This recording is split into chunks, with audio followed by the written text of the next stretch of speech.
ओम श्री केशवाय नमः। नारायणाय नमः। माधवाय नमः। ऋषिकेशाय नमः। गोविंदाय नमः। आज हम प्रथम मंडल ऋग्वेद के 11वें सूक्त से फिर से आरंभ करेंगे। ऋग्वेद में इतनी सुंदर ज्ञान के बातें दी हुई हैं, सिर्फ इंस्ट्रक्शंस दिए हैं। पुराणों में कथा के रूप में उसी भाव को जो है कथा के रूप में समझाया है। यहाँ पे सिर्फ बताया गया कि भगवान ऐसा ऐसा चाहते हैं, हमें ऐसा ऐसा करना है। पर बड़ी सुंदर बातें लिखी हैं, बताई गई हैं। तो स्वाध्याय के माध्यम से तो पढ़ना आरंभ किया है। आज 11वां सूक्त से हम आगे बढ़ेंगे।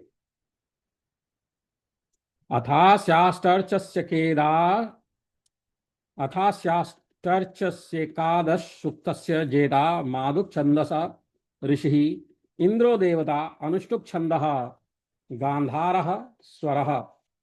अब 11वें सूक्त का आरंभ किया जाता है तथा पहले मंत्र में इंद्र शब्द से ईश्वर या विजय करने वाले पुरुष का उपदेश किया है।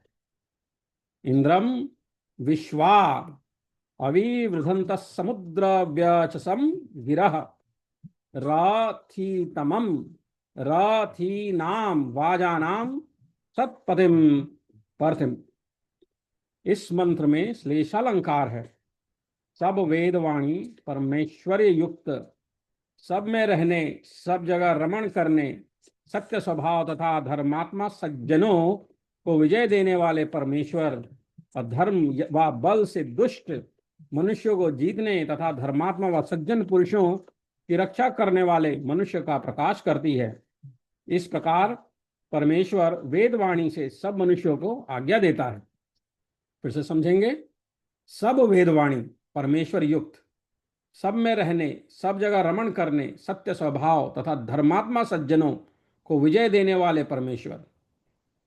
कौन से परमेश्वर? ये सब करने वाले परमेश्वर। और धर्म और बल से दुष्ट मनुष्यों को जीतने तथा धर्मात्मा व सज्जन पुरुषों की रक्षा करने वाले मनुष्य का प्रकाश करती है। इस प्रकार परमेश्वर वेदवाणी से सब मनुष्यों को आज्ञा देता है। क्या करना चाहिए उसकी आज्ञा भगवान हमें देते हैं, परमेश्वर देते हैं। सख्येत इंद्र वाजिनो मां भेम शवसस्पते त्वाम भी प्रणोनुमो जेता रम पराजितम। इस मंत्र में श्लेष अलंकार है। जो मनुष्य परमेश्वर की आज्ञा के पालने व अपने धर्मानुष्ठान से परमात्मा तथा शूरवीर आदि मनुष्यों में मित्र भाव अर्थात प्रीति रखते हैं, प्यार रखते हैं, वे बल वाले होकर किसी मनुष्य से पराजय व भय को प्राप्त कभी नहीं होते। जो मनुष्य परमेश्वर की आज्ञा के पालने व अपने धर्मानुष्ठान से परमात्मा तथा शूरवीर आदि मनुष्यों में मित्र भाव प्रीति रखते हैं, वे बल वाले होकर भी किसी मनुष्य से पराजय व भय को प्राप्त कभी नहीं होते। पूर्वीरीन्द्रस्य रातयो नवीदस्यन्त्युतयः यदि वाजस्य गोमतः स्तोत्रभ्यो ममहते मधम। इस मंत्र में भी श्लेष अलंकार है। जैसे ईश्वर व राजा की इस संसार में दान और रक्षा निश्चल न्यायुक्त होती है, ईश्वर व राजा की इस संसार में दान और रक्षा निश्चल न्यायुक्त होती है, वैसे अन्य मनुष्यों को भी प्रजा के बीच में विद्या और निर्भयता का निरंतर विस्तार करना चाहिए। विद्या और निर्भयता ये हमारा कर्तव्य है, जिसका हम विस्तार करें। जो ईश्वर न होता तो यह जगत कैसे उत्पन्न होता, तथा जो ईश्वर सब पदार्थों को उत्पन्न करके सब मनुष्यों के लिए नहीं देता तो मनुष्य लोग कैसे जी सकते। इससे सब कार्यों का उत्पन्न करने और सब सुखों को देने वाला ईश्वर ही है, अन्य कोई नहीं। यह बात सबको माननी चाहिए। फिर आगे कहते हैं कि फिर अगले मंत्र में इंद्र शब्द से सूर्य और सेनापति के गुणों का उपदेश किया है। सूर्य और सेनापति के गुणों का उपदेश किया है। पुराम भिन्दुर्युवा कविरमितौजा अजायत इंद्रो विश्वस्य कर्मणो धर्ता वज्री पुरुषतुतः। इस मंत्र में भी श्लेष अलंकार है। जैसे ईश्वर का रचा और धारण किया हुआ यह सूर्य लोक अपने वज्र रूपी किरणों से सब मूर्तिमान पदार्थों को अलग अलग करने तथा बहुत से गुणों का हेतु कारण और अपने आकर्षण रूप गुण से पृथ्वी आदि लोगों का धारण करने वाला है, वैसे ही सेनापति को उचित है कि शत्रुओं के बल का छेदन, साम दाम और दंड से शत्रुओं को भिन्न भिन्न करके बहुत उत्तम गुणों को ग्रहण करता हुआ भूमि में अपने राज्य का पालन करे। अब यहां क्या बता रहे हैं कि सेनापति को चाहिए कि शत्रुओं के बल का छेदन, शत्रुओं के बल को खत्म करना, उसके लिए साम दाम और दंड से शत्रुओं को भिन्न भिन्न करके, शत्रुओं को भिन्न भिन्न अलग अलग करके बहुत उत्तम गुणों को ग्रहण करता हुआ खुद स्वयं धर्म के मार्ग पे चले, उत्तम गुणों को ग्रहण करे, भूमि में अपने राज्य का पालन करे, अपने राज्य का वो पालन करे। तो युद्ध करे, कर्म करे, पर धर्म युक्त हो, साम दाम और दंड से शत्रुओं को भिन्न भिन्न करे, अलग अलग करे और प्रजा का पालन करे। फिर से पढ़ते हैं। जैसे ईश्वर का रचा और धारण किया हुआ यह सूर्य लोक अपने वज्र रूपी किरणों से, वज्र के समान किरण है, उनसे सब मूर्तिमान पदार्थों को अलग अलग करने तथा बहुत से गुणों का हेतु का कारण, गुणों का कारण और अपने आकर्षण रूप गुण से पृथ्वी आदि लोकों का धारण करने वाला है, वैसे ही सेनापति को उचित है कि शत्रुओं के बल का छेदन, साम दाम और दंड से शत्रुओं को भिन्न भिन्न करके बहुत उत्तम गुणों को ग्रहण करता हुआ भूमि में अपने राज्य का पालन करे। फिर भी अगले मंत्र में सूर्य के गुणों का उपदेश किया है। अब अगले में जो उनका गुण क्या है सूर्य के, वो बताया है। त्वम वलस्य गोमतोपावर रिद्रवो बिलम, त्वं बलस्य गोमतोपावरद्रिवो बिलं त्वाम देवा अभि अभिभ्युस्तुज्यमानास आविशु, त्वाम देवा अभिभ्युस्तुज्यमानस आविशु, अभिभ्युस्तुज्यमानस आविशु। जैसे सूर्यलोक अपनी किरणों से मेघ के कठिन कठिन बादलों को छिन्न भिन्न करके भूमि पर गिराता हुआ जल की वर्षा करता है, जैसे सूर्यलोक अपनी किरणों से मेघ के कठिन कठिन बादलों को छिन्न भिन्न करके भूमि पर गिराता हुआ जल की वर्षा करता है, क्योंकि यह मेघ उसकी किरणों में ही स्थिर रहता तथा इसके चारों ओर आकर्षण अर्थात खींचने के गुणों से पृथ्वी आदि लोक अपनी अपनी कक्षा में उत्तम उत्तम नियम से घूमते हैं। इसी से समय के विभाग जो उत्तरायण, दक्षिणायन तथा ऋतु, मास, पक्ष, दिन, घड़ी पर आदि हो जाते हैं, वैसे ही गुण वाला सेनापति होना उचित है। एक तो बात बहुत अच्छी बताई है। दूसरा यह भी बताया है कि हमारे ऋषियों को ऋग्वेद के जमाने में यह ज्ञान था कि पृथ्वी और बाकी जो दूसरे लोक हैं वो अपनी अपनी कक्षा में अपने अपने स्थान पे घूमते हैं, दे रोटेट। आकर्षण की बात हो रही है, गुरुत्वाकर्षण।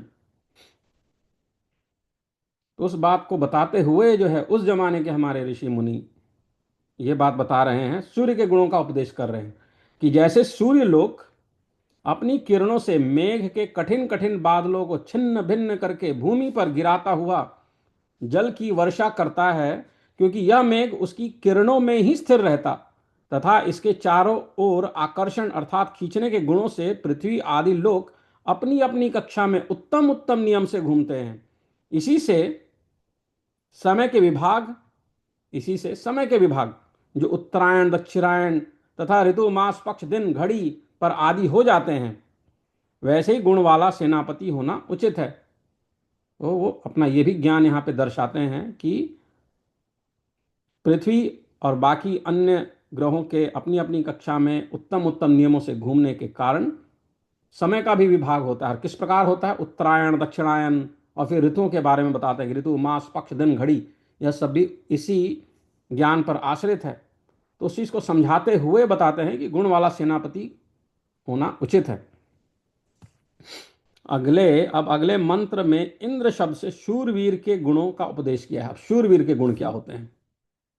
तो यहां पे बता रहे हैं कि तवाहम शूर राति भी प्रत्यायम सिंधु मां वदन उपतिष्ठन्त गिर्वणो विदुष्टे तस्य कारवः। उपतिष्ठन्त गिर्वणो विदुष्टे तस्य कारवः। इस मंत्र में लुप्तोम अलंकार है।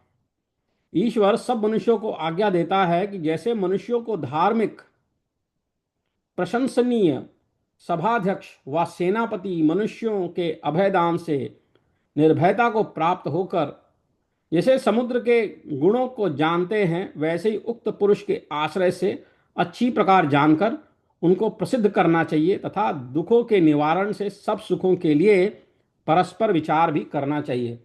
तो कठिन वाक्यों की रचना की गई है, लेकिन उसको धीरे धीरे तोड़ तोड़ के समझेंगे। ईश्वर सब मनुष्यों को आज्ञा देता है। ईश्वर जो है बताते हैं, प्रभु बताते हैं, भगवान बताते हैं क्या करना चाहिए। जैसे मनुष्यों को धार्मिक प्रशंसनीय सभाध्यक्ष व सेनापति मनुष्यों के अभयदान से निर्भयता को प्राप्त होकर जैसे समुद्र के गुणों को जानते हैं, वैसे ही उक्त पुरुष के आश्रय से अच्छी प्रकार जानकर उनको प्रसिद्ध करना चाहिए तथा दुखों के निवारण से सब सुखों के लिए परस्पर विचार भी करना चाहिए। फिर अगले मंत्र में सूर्य के गुणों का उपदेश किया है। अब सूर्य के गुण क्या है? मायाभिरिंद्र मायीनम तम शुष्णम वातिरः विदुष्टे तस्य मेधीरास्तेषां श्रवास्युत्तिरः। श्रवांस्युत्तिरः।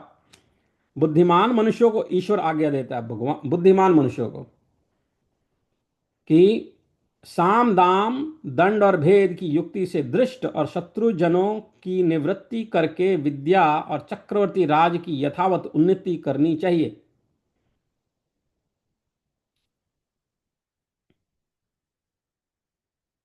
तथा जैसे इस संसार में कपटी, छली और दुष्ट पुरुष बुद्धि को प्राप्त न हो, वैसा उपाय निरंतर करना चाहिए। दुष्ट लोगों को बुद्धि प्राप्त ना हो, दुष्ट लोगों को बुद्धि प्राप्त ना हो। क्यों? क्योंकि आप उत्तम से उत्तम विद्यालय में जाके उत्तम से उत्तम शिक्षा प्राप्त करके अगर चरित्र निर्माण नहीं हुआ, गलत कार्य में प्रवृत्त हो गए, तो आप जो है गलत काम करेंगे, उससे समाज का कल्याण नहीं होगा। आप बहुत बड़े विश्वविद्यालय में जाके आप बहुत अच्छे वैज्ञानिक बन सकते हैं, और आप उस वैज्ञानिक बनने के बाद आपकी जो क्षमता प्राप्त होती है, उससे आप समाज के कल्याण हेतु भी कार्य कर सकते हैं और समाज का नुकसान करने वाले। तो कह रहे हैं यहाँ पे कि दुष्ट पुरुष बुद्धि को प्राप्त न हो, वैसा उपाय निरंतर करना चाहिए। बुद्धिमान मनुष्यों को ईश्वर आज्ञा देता है कि साम दाम दंड और भेद की युक्ति से दृष्ट और शत्रुजनों की निवृत्ति करके विद्या और चक्रवर्ती राज्य की यथावत उन्नति करनी चाहिए, अर्थात शत्रु और दुष्ट लोगों से अपने राज्य को बचाना चाहिए। तथा जैसे ही संसार में कपटी, छली और दुष्ट पुरुष बुद्धि को प्राप्त ना हो, वैसा उपाय निरंतर करना चाहिए। यह जो है हमारे ऋग्वेद में पढ़ाया जा रहा है। अगले मंत्र में ईश्वर के गुणों का उपदेश किया है। अब ईश्वर के गुणों के बारे में, इंद्र मीशा नमोजसा भी स्तोमा अनुशत सहस्रम यस्य रातय उत वा संति भूयसी। जिस दयालु ईश्वर ने प्राणियों के सुख के लिए जगत में अनेक उत्तम उत्तम पदार्थ अपने पराक्रम से उत्पन्न करके जीवों को दिए हैं, उसी ब्रह्म के स्तुति विधायक सब धन्यवाद होते हैं। इसलिए सब मनुष्यों को उसी का आश्रय लेना चाहिए। जिस दयालु ईश्वर ने प्राणियों के सुख के लिए जगत में अनेक उत्तम उत्तम पदार्थ अपने पराक्रम से उत्पन्न करके जीवों को दिए हैं, उसी ब्रह्म के स्तुति विधायक सब धन्यवाद होते हैं। इसलिए सब मनुष्यों को उसी का आश्रय लेना चाहिए। इस सूक्त में शब्द से ईश्वर की स्तुति निर्भयता संपादन, सूर्यलोक के कार्य, शूरवीर के गुणों का वर्णन, दुष्ट शत्रुओं का निवारण, प्रजा की रक्षा तथा ईश्वर के अनंत सामर्थ्य से कारण के द्वारा जगत की उत्पत्ति आदि के विधान से इस 11वें सूक्त की संगति 10वें सूक्त के अर्थ के साथ जाननी चाहिए। यह प्रथम मंडल में तीसरा अनुवाक, 11वां सूक्त और 21वां वर्ग था। अब चतुर्थो अनुवाक में जाते हैं। अथ द्वादशर्चस्य द्वादशसूक्तस्य काण्वो मेधातिथिर्षिः अग्निर्देवता गायत्री छंदः षड्जः स्वरः। अब 12वें सूक्त के प्रथम मंत्र में भौतिक अग्नि के गुणों का उपदेश किया गया है। अग्निम दूतम वृणीमहे होतारम विश्ववेद सम अस्य यज्ञस्य सुक्रतुम। ईश्वर सब मनुष्यों को आज्ञा देता है कि यह प्रत्यक्ष व अप्रत्यक्ष से विद्वानों ने जिसके गुण प्रसिद्ध किए हैं तथा पदार्थों को ऊपर नीचे पहुंचाने से दूत स्वभाव तथा शिल्प विद्या से जो कला यंत्र बनते हैं उनके चलाने में हेतु और विमान आदि यानों में वेग आदि क्रियाओं का देने वाला भौतिक अग्नि अच्छी प्रकार विद्या से सब सज्जनों के उपकार के लिए निरंतर ग्रहण करना चाहिए, जिससे सब उत्तम उत्तम सुख हो। ईश्वर सब मनुष्यों को आज्ञा देते हैं कि यह प्रत्यक्ष व अप्रत्यक्ष से विद्वानों ने जिसके गुण प्रसिद्ध किए हैं जिसके गुण प्रसिद्ध किए हैं और पदार्थों को ऊपर नीचे पहुंचाने से दूत स्वभाव तथा शिल्प विद्या से जो कला यंत्र बनते हैं उनके चलाने में हेतु और विमान आदि यानों में वेग आदि क्रियाओं का देने वाला भौतिक अग्नि अच्छी प्रकार विद्या से सब सज्जनों के उपकार के लिए निरंतर ग्रहण करना चाहिए, जिससे सब उत्तम उत्तम सुख हो। यहाँ पे इस 12वें सूक्त में पहले बताया था कि प्रथम मंत्र में भौतिक अग्नि के गुणों का उपदेश किया गया है। भौतिक अग्नि का उपदेश किया है। अग्नि का अर्थ होता है अगुआ, अग्र, आगे जो चले। हम जब पूजा पाठ करते हैं तो पहले कोई भी पूजा जो है बिना अग्नि के समाप्त नहीं होती है।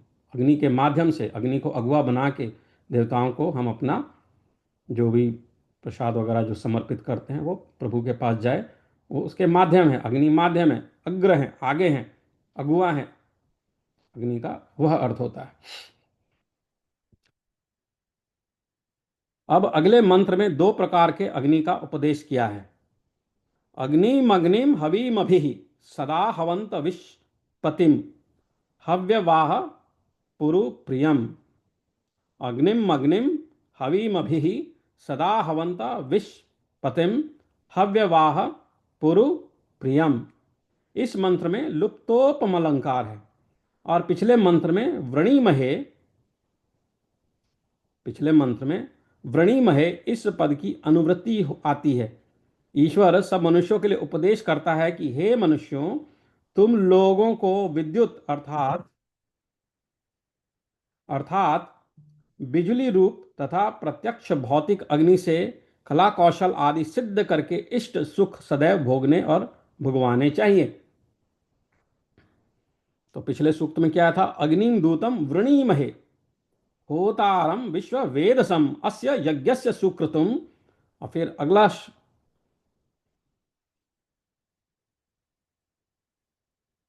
आगे बताया है कि अग्निमग्निम हविमभिः सदा हवंता विश्पतिम हव्यवाहम पुरु प्रियम।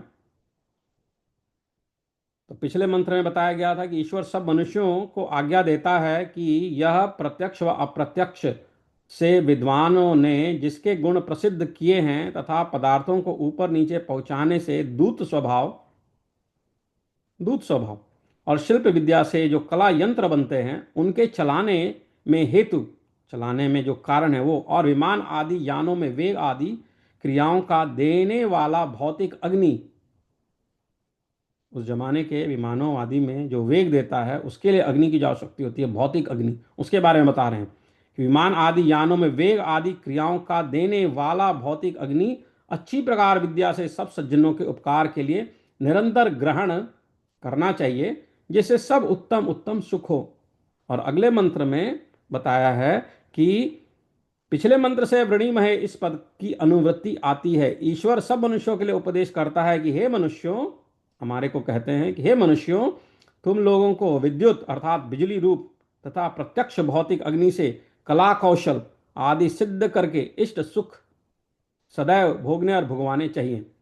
तो अग्नि के बारे में ज्ञान प्राप्त करना चाहिए। अग्नि एक रूप तो अगवा है, दूसरा जो भौतिक अग्नि है उसको, उसके बारे में कला कौशल वगैरह ज्ञान प्राप्त करना चाहिए। फिर बताते हैं कि अगले मंत्र में अग्नि शब्द से ईश्वर के गुणों का उपदेश किया है। अग्ने देवां इहा वह जज्ञानो वृक्त वर्हिष्ये असि होता न ईड्यः। अग्ने देवां गुम इहा वह जज्ञानो वृत्त वर्हिष्ये असि होता न ईड्य। ईड्य ही यहाँ पे श्लेष अलंकार है। कहते हैं हे मनुष्यों, जिस प्रत्यक्ष अग्नि में सुगंधी आदि गुणयुक्त पदार्थों का होम किया जाता है, जो उन पदार्थों के साथ अंतरिक्ष में ठहरने वाले वायु और मेघ के जल को शुद्ध करके इस संसार में दिव्य सुख उत्पन्न करता है, इस कारण हम लोगों को इस अग्नि के गुणों की खोज करना चाहिए। यह ईश्वर की आज्ञा सबको माननी योग्य है। अग्नि के गुणों की खोज करनी चाहिए। जिस प्रत्यक्ष अग्नि में सुगंधि आदि गुण युक्त पदार्थों का होम किया करते हैं, जो उन पदार्थों के साथ अंतरिक्ष में ठहरने वाले वायु और मेघ के जल को शुद्ध करके इस संसार में दिव्य सुख उत्पन्न करता है, उस अग्नि के गुणों की खोज करनी चाहिए। कौन सी अग्नि है जिससे होम वगैरह करने से वायु और मेघ शुद्ध होते हैं और वर्षा होती है और संसार को दिव्य सुख उत्पन्न होता है, उस अग्नि के विषय में हमें जानकारी प्राप्त करनी चाहिए। सही भी बात है।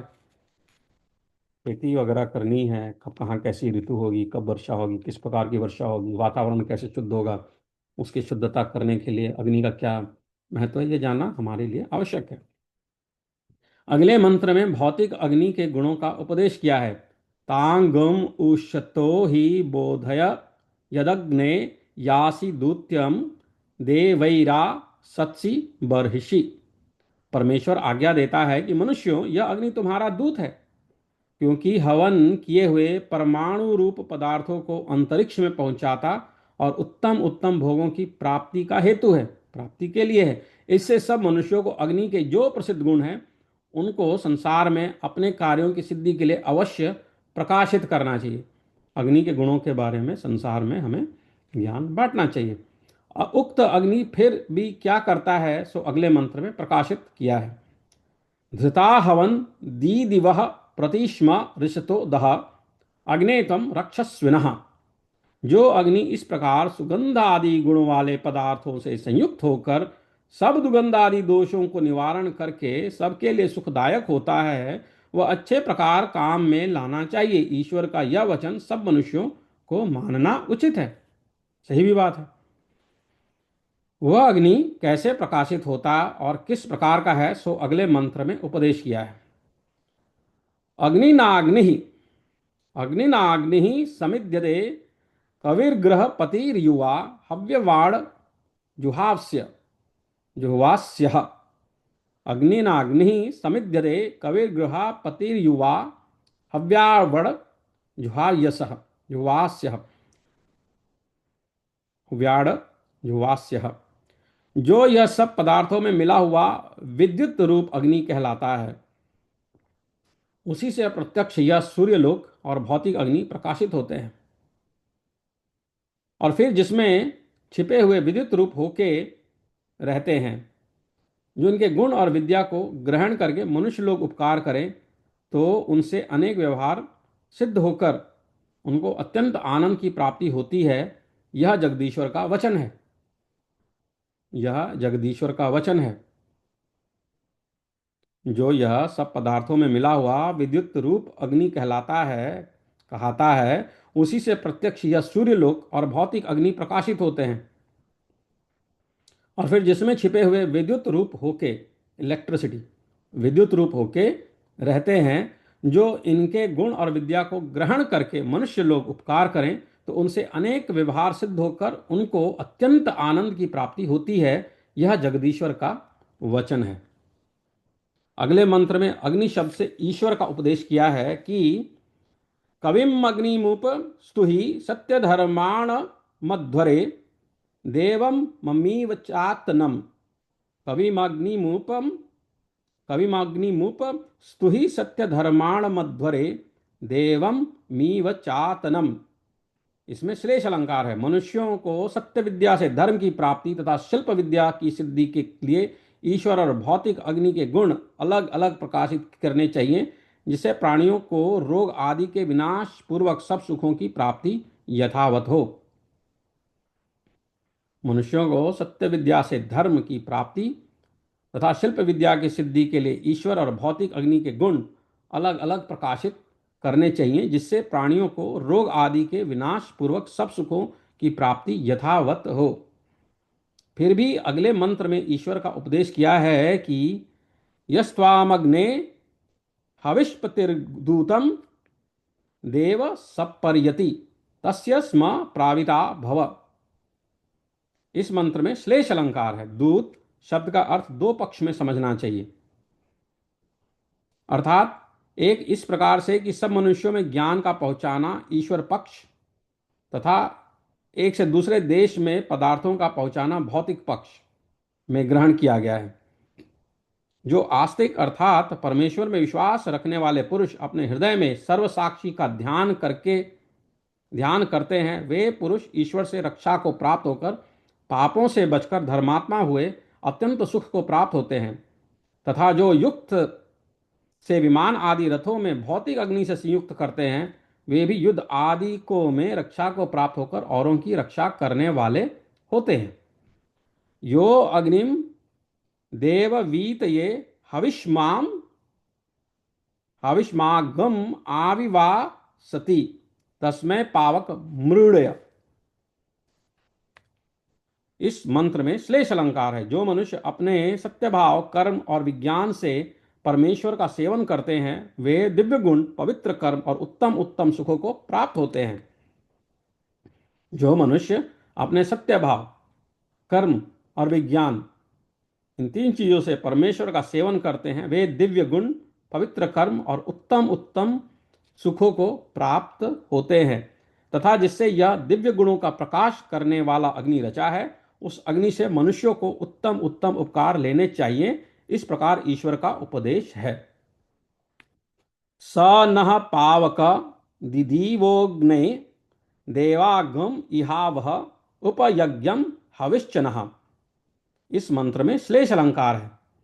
जिस प्राणी को किसी पदार्थ की इच्छा उत्पन्न हो, वह अपनी काम सिद्धि के लिए परमेश्वर की प्रार्थना और पुरुषार्थ करे। परमेश्वर की प्रार्थना करे और पुरुषार्थ करे, मेहनत करे।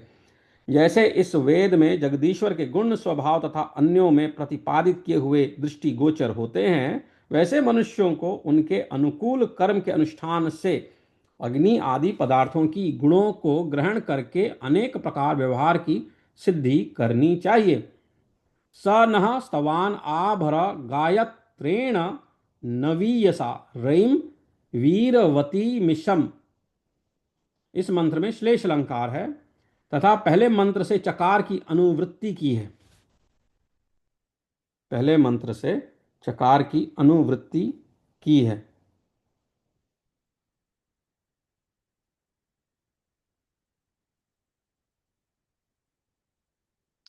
हरेक मनुष्य को वेद आदि के नवीन नवीन अध्ययन से वेद की उच्चारण क्रिया प्राप्त होती है। इस प्रकार नवीयसा इस पाद का उच्चारण किया है। जिन धर्मात्मा मनुष्यों ने यथावत शब्दार्थ पूर्वक वेद के पढ़ने और वेदोक्त कर्मों के अनुष्ठान से जगदीश्वर को प्रसन्न किया है, उन मनुष्यों को वह उत्तम उत्तम विद्या आदि धन तथा शूरता आदि गुणों को उत्पन्न करने वाली श्रेष्ठ कामना को देता है। क्योंकि जो वेद के पढ़ने और परमेश्वर के सेवन से युक्त मनुष्य हैं, वे उनके सुखों का प्रकाश करते हैं।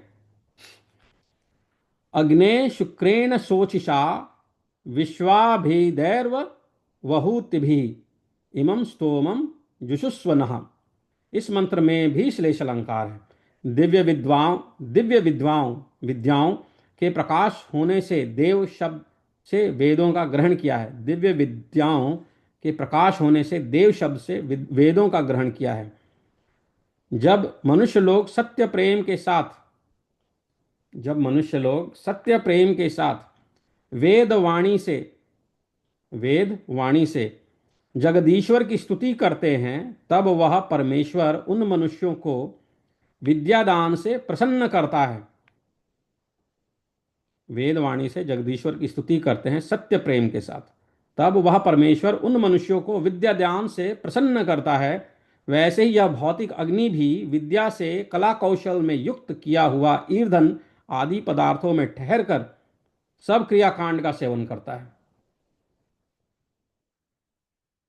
तो प्रत्यक्ष अप्रत्यक्ष रूप से तो हर जगह एनर्जी चाहिए, अग्नि चाहिए। हर कार्य में, हर मशीन में, हर तंत्र में, जीवन में जो भी चलता है हर जगह प्रत्यक्ष शक्ति या अप्रत्यक्ष अग्नि शक्ति की आवश्यकता होती है। तो इसके बारे में शायद वही समझाना चाह रहे हैं। अग्ने शुक्रेण शोचिषा विश्वाभीदैर बहुत भी इमं स्तोमम जुषुस्वनः। दिव्य विद्वाओं के प्रकाश होने से देव शब्द से वेदों का ग्रहण किया है। जब मनुष्य लोग सत्य प्रेम के साथ वेद वाणी से जगदीश्वर की स्तुति करते हैं, तब वह परमेश्वर उन मनुष्यों को विद्यादान से प्रसन्न करता है। वैसे ही यह भौतिक अग्नि भी विद्या से कला कौशल में युक्त किया हुआ ईंधन आदि पदार्थों में ठहरकर सब क्रियाकांड का सेवन करता है। इस 12वें सूक्त के अर्थ की अग्नि शब्द के अर्थ के योग से 11वें सूक्त के अर्थ से संगति जाननी चाहिए। अब जो है हम 13वें सूक्त को पढ़ेंगे।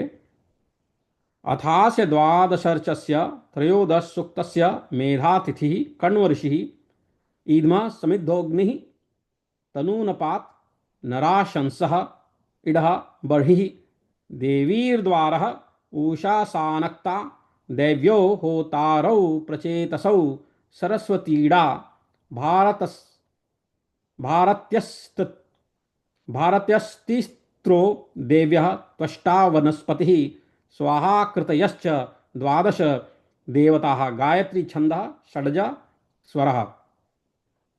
अब 13वें सूक्त के अर्थ का आरंभ करते हैं। इसके प्रथम मंत्र में परमेश्वर के गुणों का उपदेश किया है।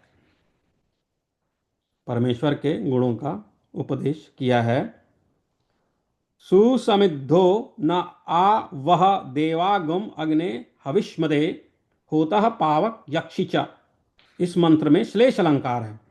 जो मनुष्य बहुत प्रकार की सामग्री को ग्रहण करके विमान आदि यानों में सब पदार्थों के प्राप्त कराने वाले अग्नि की अच्छी प्रकार योजना करता है, उस मनुष्य के लिए वह अग्नि नाना प्रकार के सुखों की सिद्धि कराने वाला होता है। जो मनुष्य बहुत प्रकार की सामग्री को ग्रहण करके विमान आदि यानों में सब पदार्थों के प्राप्त कराने वाले अग्नि की अच्छी प्रकार योजना करता है, उस मनुष्य के लिए वह अग्नि नाना प्रकार के सुखों की सिद्धि कराने वाला होता है। अब शायद अग्नि का अर्थ यहाँ पे फायर से है या अगुआ से। अगर अगुआ वाले अर्थ में भी लें तो भी अर्थ निकलता है कि जो मनुष्य बहुत प्रकार की सामग्री को ग्रहण ग्रहण करके विमान आदि यानों में सब पदार्थों के प्राप्त करने वाले अगुआ की अग्नि की अच्छी प्रकार योजना करता है, उस मनुष्य के लिए वह अगुआ, वह अग्नि नाना प्रकार के सुखों की सिद्धि कराने वाला होता है। या मेरा अर्थ निकाल रहा हूं समझने के लिए। अगले मंत्र में शरीर आदि की रक्षा करने वाले भौतिक अग्नि के गुण वर्णन किए हैं। अब भौतिक अग्नि मधुमंतम तनुन्पाद यज्ञम देवेशु नः कवे अद्या कृणुहि वीतये। जब अग्नि में सुगंधी आदि पदार्थों का हवन होता है, तभी वह यज्ञ वायु आदि पदार्थों को शुद्ध तथा शरीर और औषधि आदि पदार्थों की रक्षा करके अनेक प्रकार के रसों को उत्पन्न करता है, तथा वह उन शुद्ध पदार्थों के भोग से प्राणियों के विद्या ज्ञान और बल की वृद्धि भी होती है। अब अगले मंत्र में मनुष्यों के प्रशंसा करने योग्य भौतिक अग्नि के गुणों का उपदेश किया है। तो भौतिक अग्नि के बारे में बता रहे हैं। नराशंसामिह प्रियमस्मिन् यज्ञे उपह्वये मधुजिह्वं हविष्कृतम्। मधुजिह्वं हविष्कृतम्।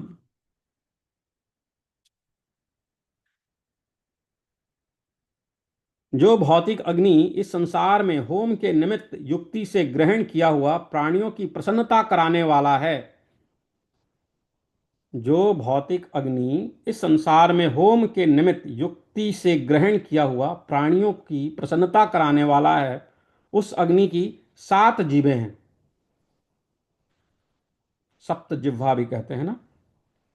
उस अग्नि की 7 जीभें हैं, अर्थात काली जो कि सुपेद आदि रंग का प्रकाश करने वाली, कराली सहने में कठिन, मनोजवा मन के समान वेग वाली, सुलोहिता जिसका उत्तम रक्त वर्ण है, सुधूम्र वर्णा जिसका सुंदर धूमलासा वर्ण है, स्फुलिंगनी जिससे बहुत से चिन्हे उठते हैं, तथा विश्वरूपी जिसका सब रूप है। ये देवी अर्थात अतिशय करके प्रकाशमान और लेलायमान प्रकाश से सब जगह जाने वाली 7 प्रकार की जिह्वा है, अर्थात सब पदार्थों को ग्रहण करने वाली होती है।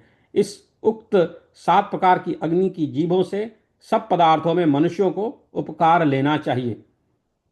सप्त जिह्वा बोलते हैं, सप्त जिह्वा के नाम बताए गए हैं और उनके कर्म बताए गए हैं कि काली जो कि सुपेद आदि रंग का प्रकाश करने वाली, कराली सहने में कठिन, मनोजवा मन के समान वेग वाली, सुलोहिता जिसका उत्तम रक्त वर्ण है, सुधूम्र वर्णा जिसका सुंदर धूमलासा वर्ण है, फुलिंगिनी जिससे बहुत से चिन्हे उठते हैं, तथा विश्वरूपी जिसका सब रूप है।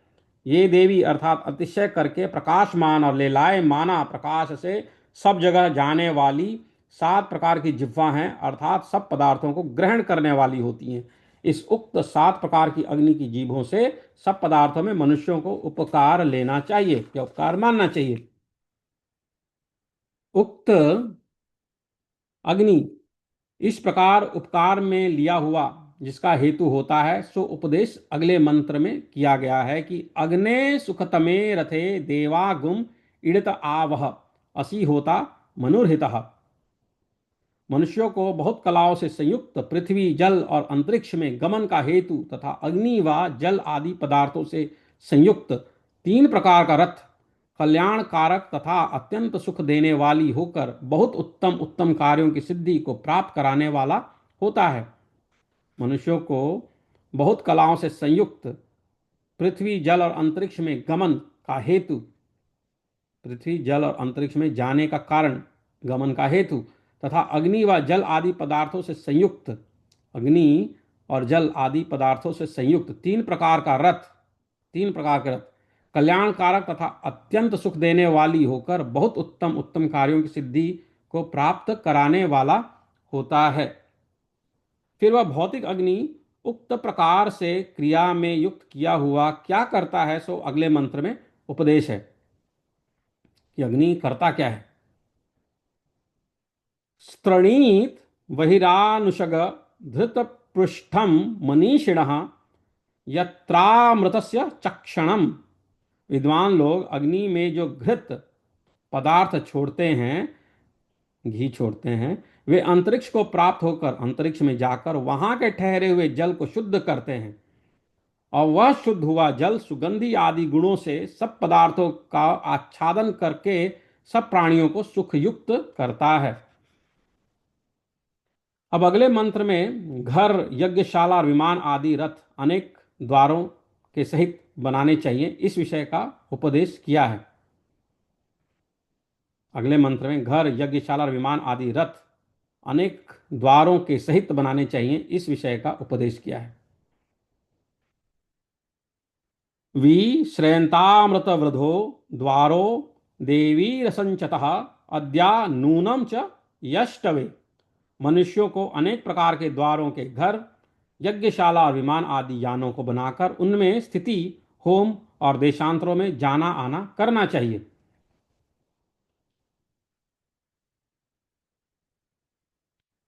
तो यहाँ पे अब हम आगे 25वें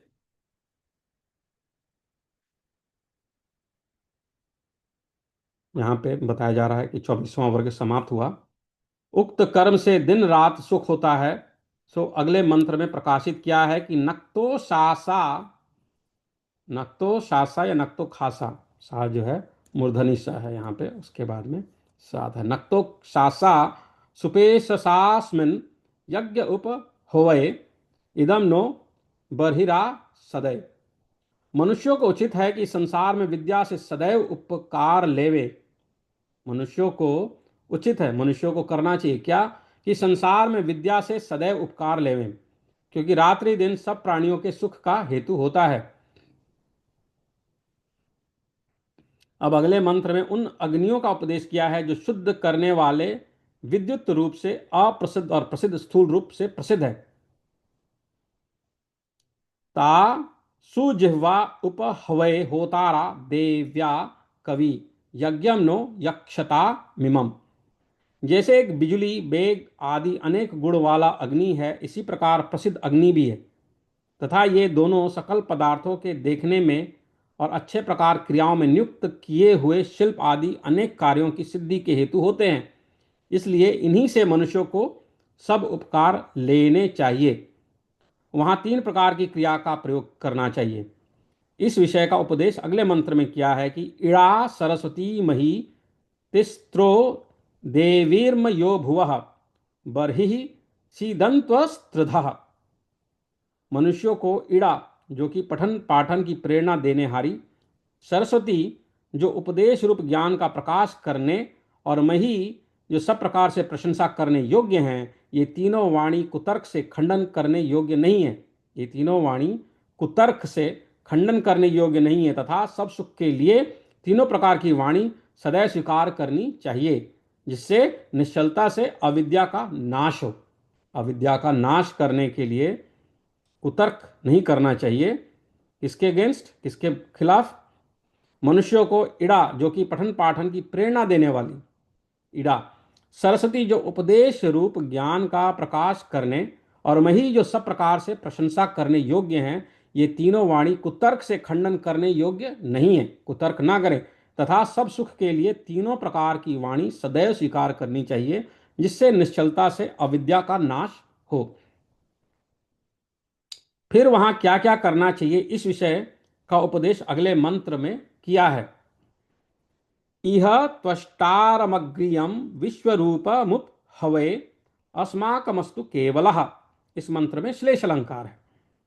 मनुष्यों को अनंत सुख देने वाले ईश्वर ही की उपासना करनी चाहिए, तथा जो यह भौतिक अग्नि सब पदार्थों का छेदन करने, सब रूप गुण और पदार्थों का प्रकाश करने, सबसे उत्तम और हम लोगों की शिल्प विद्या का अद्वितीय साधन है, उसका उपयोग शिल्प विद्या में यथावत करना चाहिए। वह अग्नि किससे प्रज्वलित हुआ इन कार्यों को सिद्ध करता है, इसका उपदेश अगले मंत्र में। तो बता रहे हैं, अवसृजा वनस्पते देवम देवेभ्यो हविः प्रदातुरस्तु चेतनम।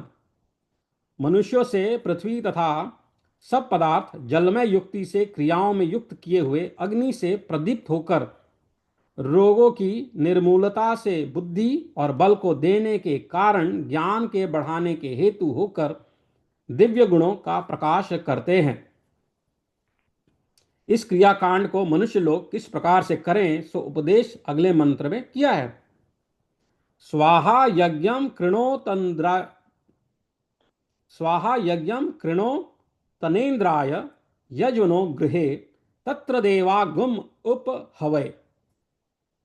मनुष्य लोग विद्या तथा क्रियावान होकर यथा योग्य बने हुए स्थानों में उत्तम विचार से क्रिया समूह से सिद्ध होने वाले कर्मकांड को नित्य करते हुए और विद्वानों को बुलाकर वह आप ही उनके समीप जाकर उनकी विद्या और क्रिया की चतुराई को ग्रहण करें। हे सज्जन लोग, तुमको विद्या और क्रिया की कुशलता आलस्य से कभी नहीं छोड़नी चाहिए, क्योंकि ऐसी ही ईश्वर की आज्ञा सब मनुष्यों के लिए है। तो ईश्वर क्या बता रहे हैं कि विद्या के प्रति अग्रसर रहो। कैसे बता रहे हैं, फिर से सुनते हैं। मनुष्य लोग विद्या तथा क्रियावान होकर यथा योग्य बने हुए स्थानों में उत्तम विचार से, उत्तम विचार से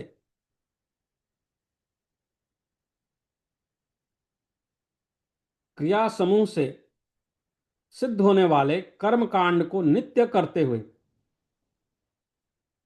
और वहां विद्वानों को बुलाकर वह आप ही उनके समीप जाकर, उनके पास जाकर उनकी विद्या और क्रिया की चतुराई को ग्रहण करें। ज्ञानी लोगों के पास जाएं और उनसे उनकी विद्या और क्रिया की चतुराई, क्रिया की चतुराई मतलब जो नौसिखिए होते हैं उनको समय लगता है कोई चीज़ करने में, और जो लोग ज्ञानी हैं जिनको चीज़ों का ज्ञान है उनके पास कार्य को करने का एक ज्ञान ही नहीं होता है, उसको करने की चतुराई भी होती है कि किस प्रकार किया जाए। तो उनकी विद्या और क्रिया की चतुराई को ग्रहण करें, प्राप्त करें। हे सज्जन लोगों, तुमको विद्या और क्रिया की कुशलता आलस्य से कभी नहीं छोड़नी चाहिए, क्योंकि ऐसी ईश्वर की आज्ञा सब मनुष्यों के लिए है। इस 13वें सूक्त के अर्थ की अग्नि आदि दिव्य पदार्थों के उपकार लेने के विधान से 12वें सूक्त के अभिप्राय के साथ संगति जाननी चाहिए। अब 14वां सूक्त पढ़ते हैं। अथास्य द्वादशर्चस्य चतुर्दश सूक्तस्य कण्वो मेधातिथिर्ऋषिः विश्वे देवा देवताः गायत्री छंदः षडजः स्वरः। अब 14वें सूक्त का आरंभ है। उसके पहले मंत्र में बहुत पदार्थों के साथ संयुक्त करने वाले ईश्वर और भौतिक अग्नि का उपदेश किया है। एभिरग्ने दुवो गिरो विश्वेभिः सोम पीतये देवेभिर्याहि यक्षि च। इस मंत्र में श्लेष अलंकार है। जिन मनुष्यों को व्यवहार और परमार्थ के सुख की इच्छा हो, व्यवहार और परमार्थ के सुख की इच्छा हो, जो व्यवहार और परमार्थ जानना चाहें, वे वायु जल और पृथ्वी में आदि यंत्र तथा विमान आदि रथों के साथ अग्नि को स्वीकार करके उत्तम क्रियाओं को सिद्ध करके और ईश्वर की आज्ञा का सेवन, ईश्वर की आज्ञा से वेदों का पढ़ना पढ़ाना और वेदोक्त कर्मों का अनुष्ठान करते रहते हैं, वे ही सब प्रकार से आनंद भोगते हैं। अच्छे भाव से उत्तम कर्म करना वेदों का के अनुसार और पढ़ना पढ़ाना, यह जो अनुष्ठान करते हैं वे ही सब प्रकार से आनंद भोगते हैं। जिन मनुष्यों को व्यवहार और परमार्थ के सुख की इच्छा हो, वे वायु जल और पृथ्वी आदि यंत्र तथा विमान आदि रथों के साथ अग्नि को स्वीकार करके उत्तम क्रियाओं को सिद्ध करते और ईश्वर की आज्ञा का सेवन, वेदों का पढ़ना पढ़ाना और वेदोक्त कर्मों का अनुष्ठान करते रहते हैं, वे ही सब प्रकार के आनंद का भोग कर पाते हैं, भोग करते हैं। अब अगले मंत्र में अग्नि शब्द के अर्थों का उपदेश किया है। आत्वा कण्वा अहूषत गृणांति, आत्वा कण्वा अहूषत गृणांति विप्रते धियः देवे भी रग्न आ गही। इस मंत्र में श्लेष अलंकार है। मनुष्यों को इस संसार में ईश्वर के रचे हुए पदार्थों को देखकर यह कहना चाहिए कि ये सब धन्यवाद और स्तुति ईश्वर ही में घटती है। मनुष्यों को इस संसार में ईश्वर के रचे हुए पदार्थों को देखकर यह कहना चाहिए कि ये सब धन्यवाद और स्तुति ईश्वर ही में घटती है। अब अगले मंत्र में सब देवों में से कई एक देवों का उपदेश किया है। इंद्र वायु बृहस्पतिम मित्राग्निम पूषणम भगम आदित्यान मारुतम गणम। इस मंत्र में पूर्व मंत्र से कण्वाह, अहुषत और गृणांत, कण्वाह, अहुषत और गृणांति, इन 3 पदों की अनुवृत्ति आती है। जो मनुष्य ईश्वर के रचे हुए उक्त इंद्र आदि पदार्थों और उनके गुणों को जानकर क्रियाओं में संयुक्त करते हैं, वे आप सुखी होकर, स्वयं सुखी होकर सब प्राणियों को सुख युक्त सदैव करते हैं। उक्त पदार्थ इस प्रकार संयुक्त किए हुए किस किस कार्य को सिद्ध करते हैं, इस विषय का अगले मंत्र में उपदेश है। प्रवो भ्रियंत इंदवो मत्सरा माद इश्नवः द्रप्सा मध्वश्चमूषदः। ईश्वर सब मनुष्यों के प्रति कहता है कि जो मेरे रचे हुए पहले मंत्र में प्रकाशित किए बिजली आदि पदार्थों से ये सब पदार्थ धारण करके मैंने पुष्ट किए हैं, तथा जो मनुष्य इनसे वैद्यक व शिल्प शास्त्रों की रीति से उत्तम रस के उत्पादन और शिल्प कार्यों की सिद्धि के साथ उत्तम सेना के संपादन होने से रोगों का नाश तथा विजय की प्राप्ति करते हैं, वे लोग नाना प्रकार के सुख भोगते हैं। तो कौन लोग सुख भोगते हैं, फिर से पढ़ेंगे। ईश्वर सब मनुष्यों के प्रति कहता है, सब मनुष्यों को कहता है, हमको इंस्ट्रक्शन देते हैं कि जो मेरे रचे हुए पहले मंत्र में प्रकाशित किए बिजली, तो बिजली आदि पदार्थों से ये सब पदार्थ धारण करके मैंने पुष्ट किए हैं, तथा जो मनुष्य इनसे वैद्यक या शिल्प शास्त्रों की रीति से उत्तम रस के उत्पादन और शिल्प कार्यों की सिद्धि के साथ उत्तम सेना के संपादन होने से रोगों का नाश तथा विजय को प्राप्ति करते हैं, वे लोग नाना प्रकार के सुख भोगते हैं। अगले मंत्र में अग्नि शब्द से ईश्वर का उपदेश किया है। ईड़ते त्वाम वयस्व कर्णवासो वृक्तवर्हिषः हविष्मंतो अरंग कृतः। हे सृष्टि के उत्पन्न करने वाले परमेश्वर, जिस आपने सब प्राणियों के सुख के लिए सब पदार्थों को रच कर धारण किया है, आपने बनाया है, उसी को धारण किया है, इससे हम लोग आप ही की स्तुति, सबकी रक्षा की इच्छा, शिक्षा और विद्या से सब मनुष्यों को भूषित करते हुए उत्तम क्रियाओं के लिए निरंतर अच्छी प्रकार यत्न करते हैं। ईश्वर के रचे हुए बिजली आदि पदार्थ कैसे गुण वाले हैं, सो अगले मंत्र में उपदेश किया है कि धृत पृष्ठा मनोयुजो ये त्वा वहंती बहनयः आ देवांत सोम पीतये। जो मेघ आदि पदार्थ हैं वे ही जल को ऊपर नीचे अर्थात अंतरिक्ष को पहुंचाते हैं और वहां से वर्षाती हैं, और तारक्ष यंत्र से चलाई हुई बिजली मन के वेग के समान वार्ताओं को एक देश से दूसरे देश में प्राप्त करती है।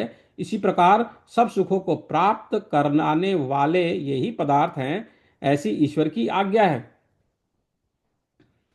आप सोचें तो जो अग्नि जो है, बिजली है, ये सब तो वही रूप है और हर वस्तु में है। हम यहाँ से कहीं दूरभाष करते हैं तो हमारी आवाज़ भी जो है दूरभाष, एक प्रकार विद्युत, एक प्रकार की अग्नि के माध्यम से ही वहाँ पहुँचती है। तो अग्नि की अगुआ के रूप में भी बहुत महत्ता है, ऐसा मैं सोचता हूँ। यह 26वां सर्ग समाप्त हुआ। अब अगले मंत्र में अग्नि शब्द से ईश्वर का उपदेश किया है। तान यजत्रागुम ऋतावृधो अग्ने पत्नीवतस्कृधि मध्वा सृजिह्व पायय। इस मंत्र में श्लेष अलंकार है। मनुष्यों को अच्छी प्रकार ईश्वर के आराधन और अग्नि की क्रिया कुशलता से रससारादि को रचकर तथा उपकार में लाकर गृहस्थ आश्रम में सब कार्यों को सिद्ध करना चाहिए। फिर उक्त पदार्थ किस प्रकार के हैं, इस विषय का उपदेश अगले मंत्र में किया है। ये यजत्रा यम ईड्यास्ते ते पिबंतु जिह्वया मधोरग्ने वषट्कृति। मनुष्यों को इस जगत में सब संयुक्त पदार्थों से दो प्रकार का कर्म करना चाहिए, अर्थात एक तो उनके गुणों को जानना, दूसरा उनसे कार्य की सिद्धि करना, उनके क्या गुण है और उससे क्या कार्य किया जा सकता है। जो विद्युत आदि पदार्थ सब मूर्तिमान पदार्थों से रस को ग्रहण करके फिर छोड़ देते हैं, इससे उनकी शुद्धि के लिए सुगंधि आदि पदार्थों का होम निरंतर करना चाहिए, जिससे वे सब प्राणियों को सुख सिद्ध करने वाले हों। किस प्रकार के मनुष्य उन गुणों का ग्रहण कर सकते हैं, इस विषय का उपदेश अगले मंत्र में किया है। आकीम सूर्यस्य रोचनाद विश्वान देवागुम उशर बुधः विप्रो होतेह वक्षति। इस मंत्र में श्लेष अलंकार है। जो ईश्वर इन पदार्थों को उत्पन्न नहीं करता तो कोई पुरुष उपकार लेने को समर्थ नहीं हो सकता, और जब मनुष्य निद्रा में स्थित होते हैं तब कोई मनुष्य किसी भोग करने योग्य पदार्थ को प्राप्त नहीं हो सकता, किंतु जागृत अवस्था को प्राप्त होकर उनके भोग करने का सामर्थ्य होता है। इसे इस मंत्र में उशरबुध इस पद का उच्चारण किया है। संसार के इन पदार्थों से बुद्धिमान मनुष्य ही क्रिया की सिद्धि को कर सकता है, अन्य कोई नहीं। बुद्धिमान मनुष्य ही क्रिया की सिद्धि को कर सकता है, अन्य कोई नहीं। किसके साथ में यह विद्युत अग्नि क्रियाओं की सिद्धि कराने वाला होता है? सो अगले मंत्र में कहा है कि विश्वेभि सौम्यम मध्वग्न इंद्रेण वायुनाम पिबा मित्रस्य धाम भी। यह विद्युद्रुप अग्नि ब्रह्मांड में रहने वाले पवन और शरीर में रहने वाले प्राणों के साथ वर्तमान होकर सब पदार्थों से रस को ग्रहण करके उगलता है। इससे यह मुख्य शिल्प विद्या का साधन है। वाह। यह विद्युत रूप अग्नि ब्रह्मांड में रहने वाले पवन तथा शरीर में रहने वाले प्राणों के साथ वर्तमान होकर सब पदार्थों से रस को ग्रहण करके उगलता है। इससे यह मुख्य शिल्प विद्या का साधन है। अब अगले मंत्र में अग्नि शब्द से ईश्वर का उपदेश किया है कि त्वम होता मनुर्हितोग्ने यज्ञेषु सीदसी सेवम नो अध्वरम यज। जिस ईश्वर ने सब मनुष्य आदि प्राणियों के शरीर आदि पदार्थों को उत्पन्न करके धारण किया है तथा जो यह सब कर्म उपासना तथा ज्ञान कांड में अतिशय पूजने के योग्य है, वही इस जगत रूपी यज्ञ को सिद्ध करके हम लोगों को सुख युक्त करता है। फिर अगले मंत्र में भौतिक अग्नि के गुणों का उपदेश किया है कि युक्ष्वा या ऋषि रथे हरितो देव रोहिर तारभी देवा गुम इहा वह। विद्वानों को कला और विमान आदि यानों में अग्नि आदि पदार्थों को संयुक्त करके इनसे इस संसार में मनुष्य के सुख के लिए दिव्य पदार्थों का प्रकाश करना चाहिए। यह तो पढ़ने में लगता है जैसे एरोप्लेन बनाने की बात कर रहे हैं, होता होगा क्या पता। विद्वानों को कला और विमान आदि यानों में अग्नि आदि पदार्थों को संयुक्त करके इनसे इस संसार में मनुष्यों के सुख के लिए दिव्य पदार्थों का प्रकाश करना चाहिए। सब देवों के गुणों के प्रकाश तथा क्रियाओं के समुदाय से इस 14वें सूक्त की संगति पूर्वोक्त 13वें सूक्त के अर्थ के साथ जाननी चाहिए। यह 14वां सूक्त और 27वां वर्ग यहाँ पूरा हुआ। इसके आगे हम आगे बाद में पढ़ेंगे। हरिओम। ओम नमः शिवाय। हरिओम। तो आगे पढ़ते हैं कि 15वां सूक्त। अथ द्वादशर्चस्य पंचदशम सूक्तस्य कण्वो मेधातिथि ऋषिः ऋतवः इंद्रः मरुतः त्वष्टा अग्निः इंद्रः मित्रावरुणौ अश्विनौ अग्निश्च देवताः। गायत्री छंदः षडजः स्वरः। अब 15वें सूक्त का आरंभ है। उसके प्रथम मंत्र में ऋतु ऋतु में रस और उत्पत्ति और गति का वर्णन किया है। इंद्र सोमम पिबा ऋतुना त्वा विशन्त्विन्द्यः त्वा विशन्त्वि अंधवः विशन्त्वे अंधवः मत्सरासस्तोदकशः। इंद्र सोमम पिबा ऋतुना त्वां विशन्तिन्दवः मत्सरासस्तदोकसः। यह सूर्य वर्ष उत्तरायण दक्षिणायन वसंत आदि ऋतु चैत्र आदि 12 महीने शुक्ल और कृष्ण पक्ष दिन रात मुहूर्त जो 30 कलाओं का संयोग है, कला जो 30 काष्ठा का संयोग, काष्ठा जो 18 निमेष आदि समय के विभागों को प्रकाशित करता है जैसे मनु जी ने कहा, और उन्हीं के साथ सब औषधियों के रस और सब स्थानों से जलों को खींचता है। वे किरणों के साथ अंतरिक्ष में स्थित होते हैं तथा वायु के साथ आते जाते हैं। अब ऋतुओं के साथ पवन आदि पदार्थ सबको खींचते और पवित्र करते हैं। इस विषय का उपदेश अगले मंत्र में किया है कि मरुतः पिबता ऋतुना पोत्राद यज्ञम पुनीतन यूयम हीष्ठा सुदानवः। ऋतुओं के अनुक्रम से पवनों में भी यथा योग्य गुण उत्पन्न होते हैं। इसी से वे त्रिसरेणु आदि पदार्थों के हेतु होते हैं तथा अग्नि के बीच में सुगंधित पदार्थों के होम द्वारा वे पवित्र होकर प्राणी मात्र को सुख संयुक्त करते हैं और वे ही पदार्थों के देन लेन में हेतु होते हैं। अब ऋतुओं के साथ विद्युत अग्नि क्या करता है, इस विषय का उपदेश अगले मंत्र में किया है। अभी यज्ञम गृणीहि नो ग्नावो ग्नावो नेष्टः पिबा ऋतुना त्वम ही रत्नधा असि। जो बिजली अग्नि की सूक्ष्म अवस्था है, जो बिजली अग्नि की सूक्ष्म अवस्था है, सो सब स्थूल पदार्थों के अवयवों में व्याप्त होकर उनको धारण और छेदन करती है। इसी से यह प्रत्यक्ष अग्नि उत्पन्न होकर उसी में विलय हो जाता है। तो अग्नि जो है विद्युत के रूप में भी होती है सूक्ष्म अवस्था में। बिजली अग्नि की सूक्ष्म अवस्था है, सही बात है। ईकेजी करते हैं, इलेक्ट्रोकार्डियोग्राम, ब्रेन वेव टेस्ट करते हैं, तो विद्युत है, इलेक्ट्रोमैग्नेटिक फोर्स है, इलेक्ट्रिसिटी के प्रेजेंस को बताती है। इलेक्ट्रिसिटी ऐसे तो दिखता नहीं है, लेकिन इलेक्ट्रोस्टैटिक फोर्स, वो सब जो चीज़ें हैं वो तो अग्नि अग्नि की ही सूक्ष्म अवस्था है। तो उसको समझा रहे हैं कि जो बिजली अग्नि की सूक्ष्म अवस्था है, सो सब स्थूल पदार्थों के अवयवों में व्याप्त होकर उनको धारण और छेदन करती है। इसी से यह प्रत्यक्ष अग्नि उत्पन्न होकर उसी में विलय हो जाता है। अग्नि भी ऋतुओं का संयोजक होता है। इस विषय का उपदेश अगले मंत्र में किया है। अग्ने देवागुम इह वह सादया योनिषु त्रिषु परिभृश पिब ऋतूना। दाह गुणयुक्त यह अग्नि अपने रूप के प्रकाश से सब ऊपर नीचे व मध्य में रहने वाले पदार्थों को अच्छी प्रकार शोभित करता, होम और शिल्प विद्या में संयुक्त किया हुआ दिव्य दिव्य सुखों का प्रकाश करता है। ऋतुओं के साथ वायु क्या क्या करता है, इस विषय का उपदेश अगले मंत्र में है कि ब्राह्मणादिंद्र राधसः पिबा सो मृतुरुनः पिबा सोम मृतुरुनो तवेद्भि तवेद्धि सख्यमस्तृतम्।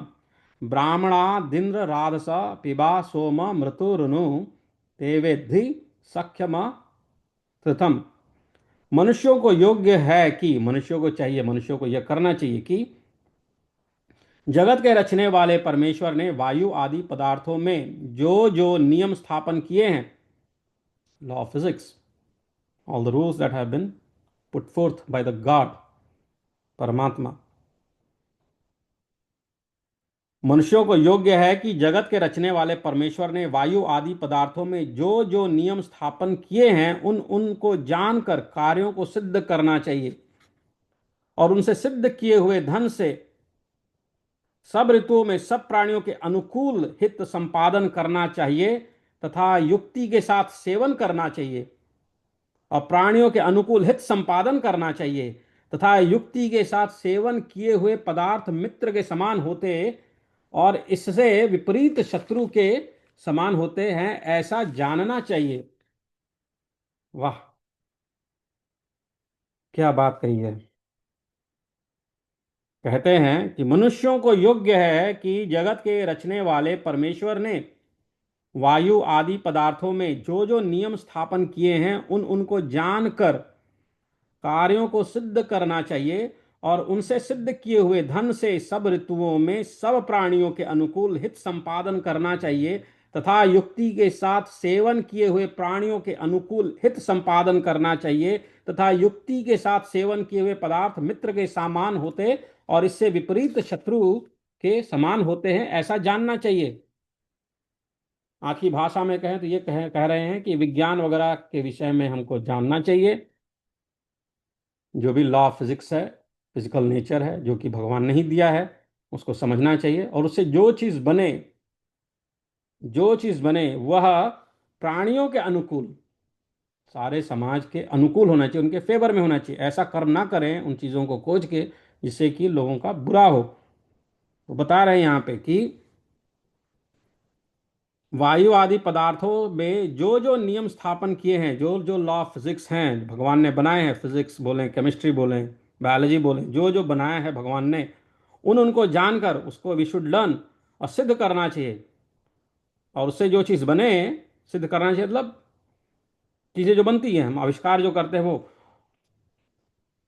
उनसे सिद्ध किए हुए धन से, उससे जो धन मिले या वो जो सिद्धि जो प्राप्त हुई है उसी से जो चीज़ बनी है, बनाया है हमने, मशीन बनाया है, एरोप्लेन बनाया है, आणविक शक्ति बनाई है, उन सब से ऋतुओं में सब प्राणियों के अनुकूल, सारे दुनिया के अनुकूल जो कर सकते हैं वो कार्य करना चाहिए ताकि युक्ति के साथ उसका हम सेवन करें। प्राणियों के अनुकूल हित संपादन करना चाहिए, प्राणियों के अनुकूल हित संपादन करना चाहिए तथा युक्ति के साथ सेवन किए हुए पदार्थ मित्र के समान होते हैं।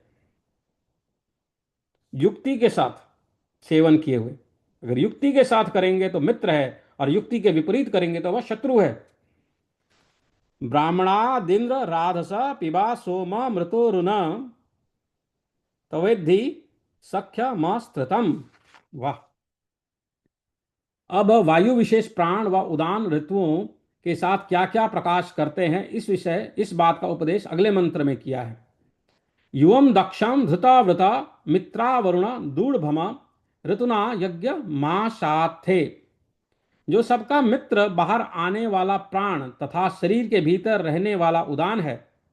जो सबका मित्र बाहर आने वाला प्राण और शरीर के भीतर रहने वाला उदान है, इन्हीं से प्राणी ऋतुओं के साथ सब संसार रूपी यज्ञ और बल को धारण करके व्याप्त होते हैं, जिससे सब व्यवहार सिद्ध होते हैं। तो यहाँ पे 28वां वर्ग समाप्त हुआ। अब अगले वर्ग में जाते हैं। फिर अगले मंत्र में ईश्वर और भौतिक अग्नि के गुणों का उपदेश किया है। द्रविणोदा द्रविणसो ग्रावहस्तास उध्वरे यज्ञेषु देवमीड़ते। इस मंत्र में श्लेष अलंकार है। इस मंत्र में श्लेष अलंकार है।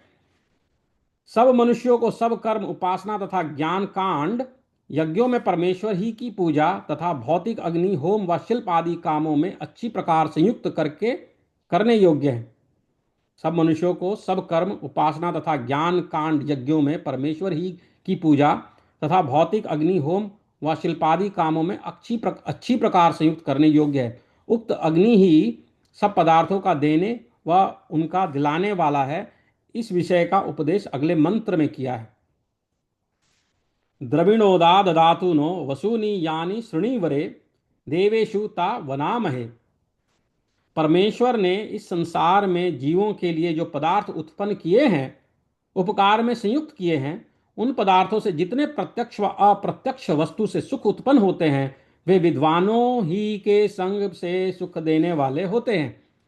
यज्ञ करने वाले मनुष्यों को ऋतुओं में करने योग्य कार्यों का उपदेश अगले मंत्र में किया है। द्रविणोदाह पिपीशति जुहोत प्रच तिष्ठता नेष्ट्राद्रतुभिरश्यत। इस मंत्र में वचाकुलोपतम अलंकार है। मनुष्यों को अच्छे ही काम सीखने चाहिए, दुष्ट नहीं, और सब ऋतुओं में सब सुखों के लिए यथा योग्य कर्म करना चाहिए तथा जिस ऋतु में जो देश स्थिति करने व जाना आना तथा उस देश के अनुसार खाना पीना, वस्त्र धारण आदि व्यवहार करके सब व्यवहारों में सुखों को निरंतर सेवन करना चाहिए। वाह। मनुष्यों को अच्छे ही काम सीखने चाहिए, दुष्ट नहीं, सब ऋतुओं में सब सुखों के लिए यथा योग्य कर्म करना चाहिए तथा जिस ऋतु में जो देश स्थिति करने व जाना आना तथा उस देश के अनुसार खाना पीना, वस्त्र धारण आदि व्यवहार करके सब व्यवहारों में सुखों को निरंतर सेवन करना चाहिए। फिर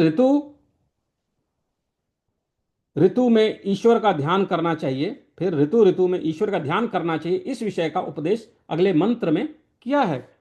यक्त्वा तूरीयमृतुर्भिर्द्राविणादो यजामहे अधस्मानो ददीर्भव।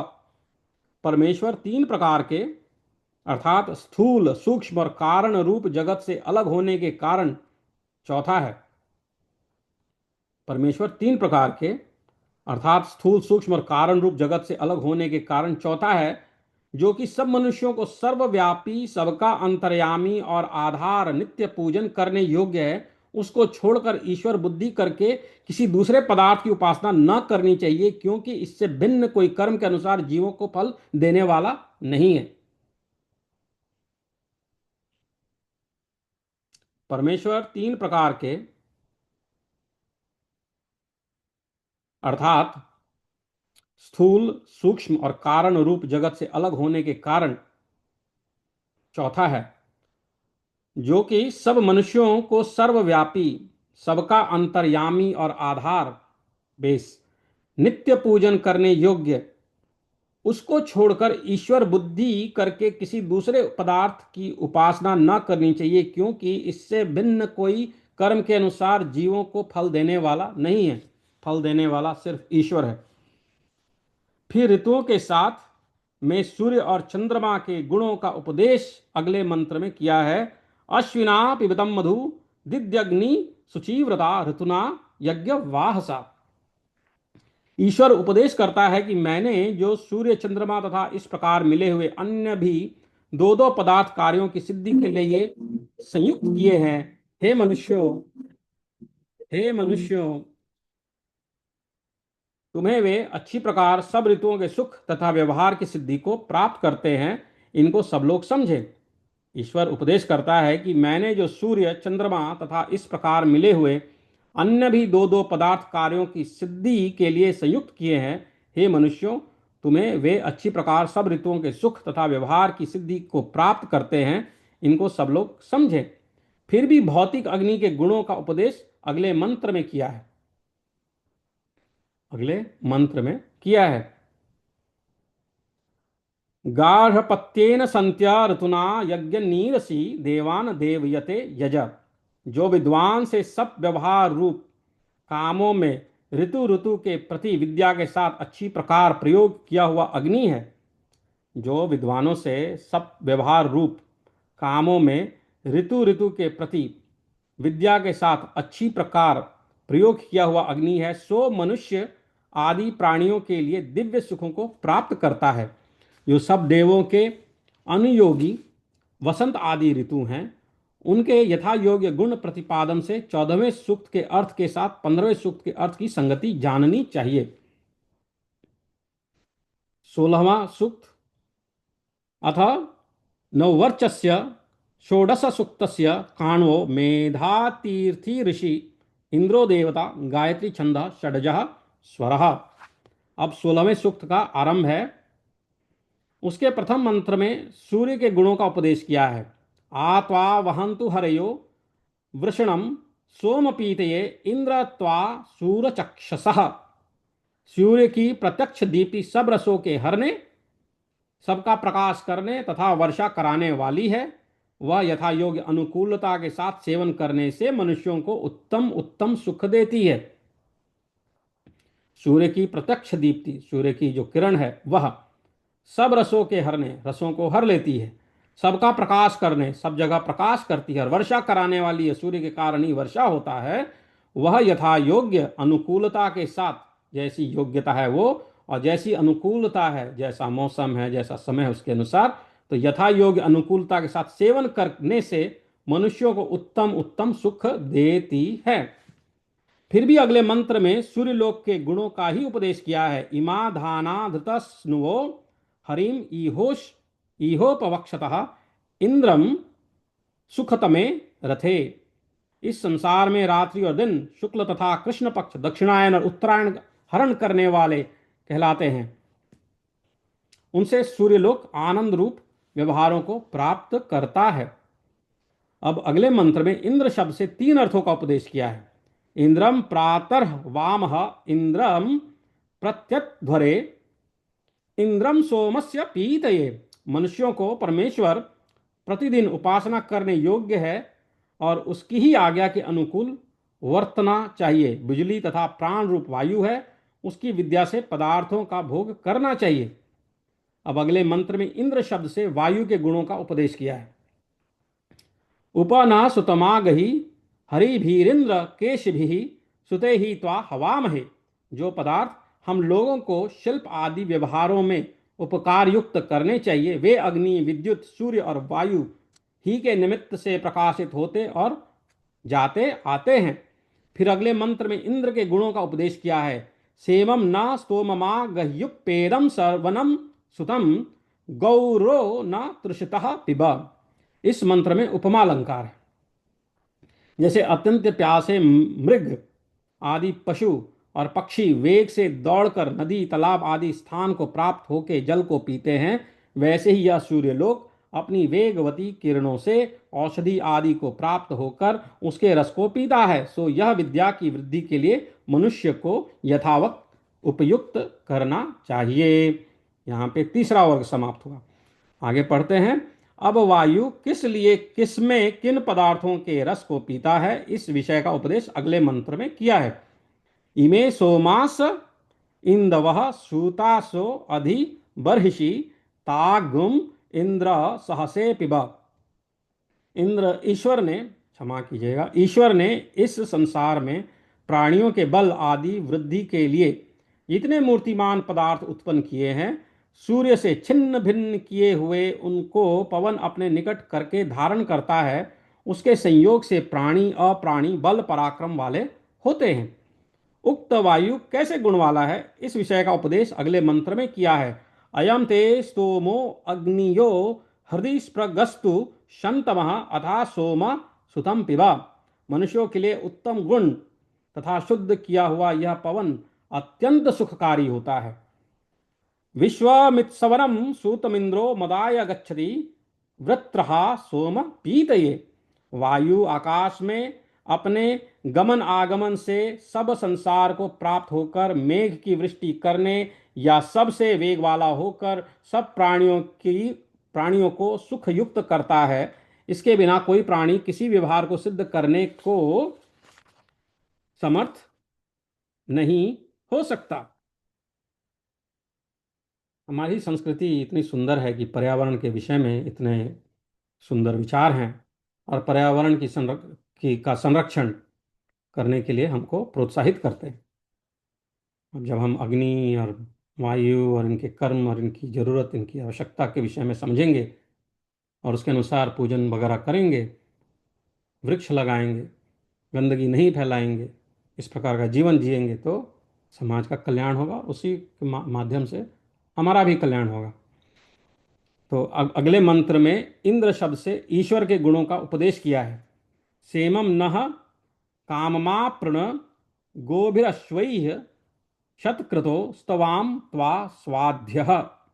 ईश्वर में यह सामर्थ्य सदैव रहता है कि पुरुषार्थी मेहनती धर्मात्मा मनुष्यों का उनके कर्मों के अनुसार सब कामनाओं से पूर्ण करना तथा जो संसार में परम उत्तम उत्तम पदार्थों का उत्पादन तथा धारण करके सब प्राणियों को सुखयुक्त करता है, इससे सब मनुष्यों को उसी परमेश्वर की नित्य उपासना करनी चाहिए। ईश्वर के बारे में बता रहे हैं कि ईश्वर में यह सामर्थ्य सदैव रहता है। ईश्वर is always capable of the following what? पुरुषार्थी मेहनती धर्मात्मा मनुष्यों का उनके कर्मों के अनुसार सब कामनाओं से पूर्ण करना तथा जो संसार में परम उत्तम उत्तम पदार्थों का उत्पादन तथा धारण करके सब प्राणियों को सुख युक्त करता है, इससे सब मनुष्यों को उसी परमेश्वर की नित्य उपासना करनी चाहिए।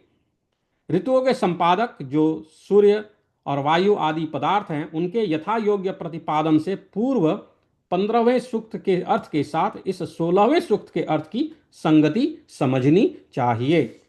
यहाँ 16वां सूक्त और 31वां वर्ग पूर्ण हुआ। आगे पढ़ते हैं 17वां सूक्त।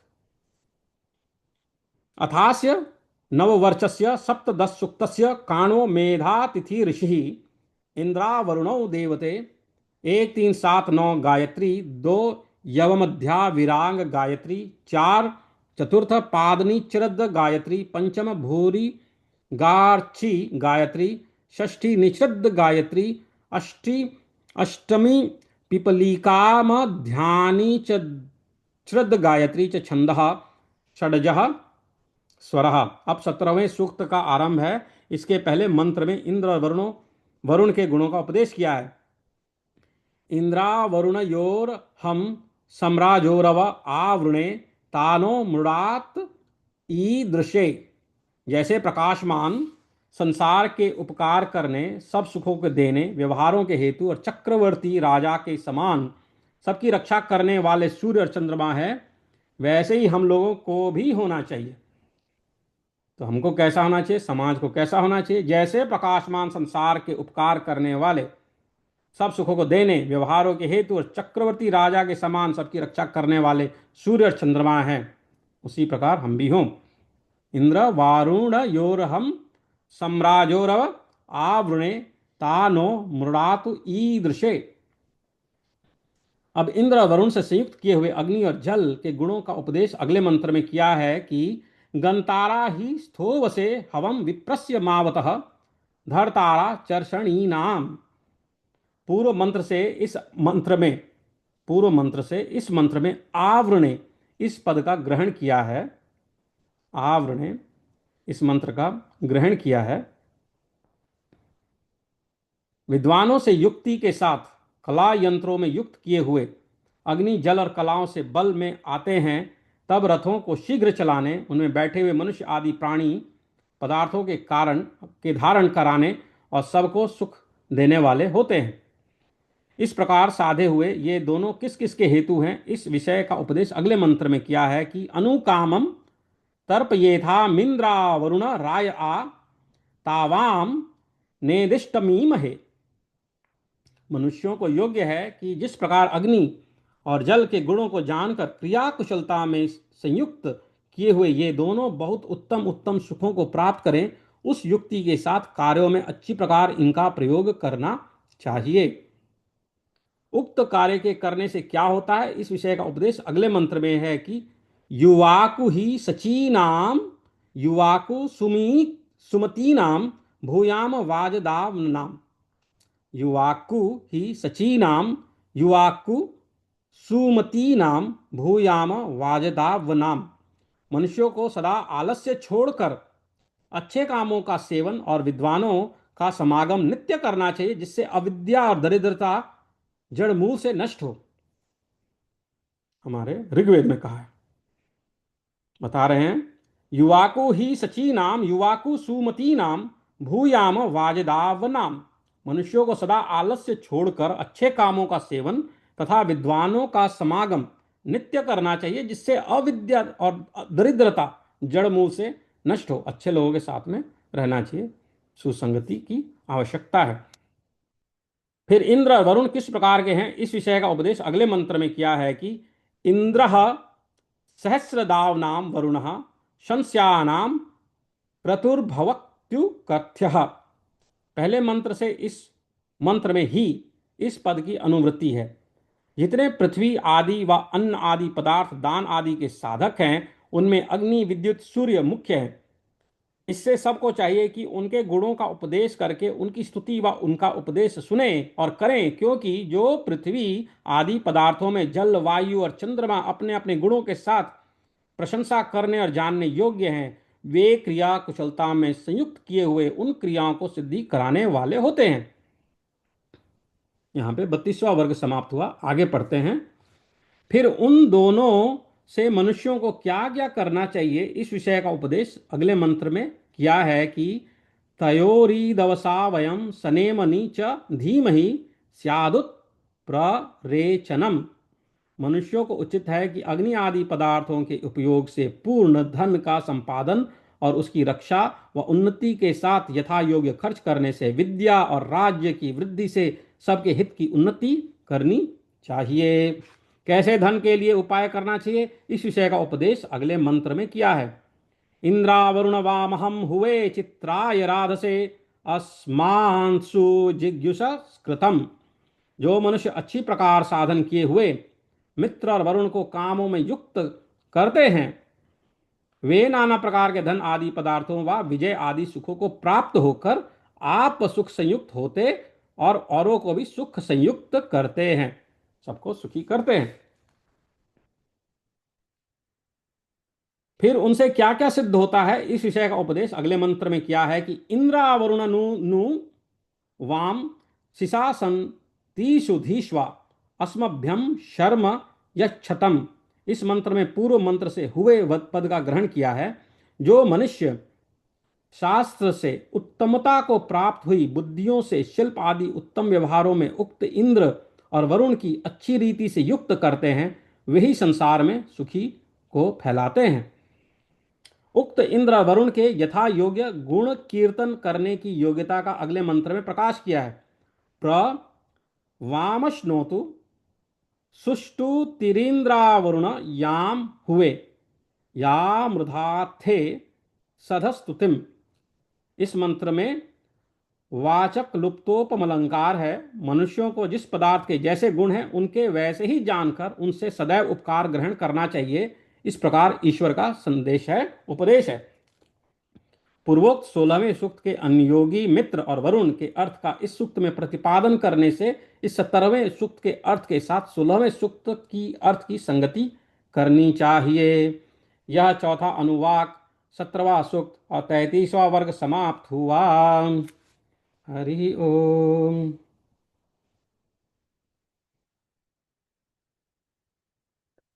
तो वेदों में इतने सुंदर ज्ञान की बातें हैं जो कि अब जाके पढ़ने समझने का मौका मिला है। पहली बार पढ़ रहे हैं। कोशिश करेंगे कि चारों वेद पढ़ें और समाज में भी इस ज्ञान को फैलाएं। तभी तो समझ में आएगा कि हमारे पास इतनी बड़ी धरोहर है, जिसको कि इसका अगर हम अध्ययन ही नहीं करेंगे तो ये हमारे लिए शर्म की बात है। ईश्वराय नमः। मधुबन।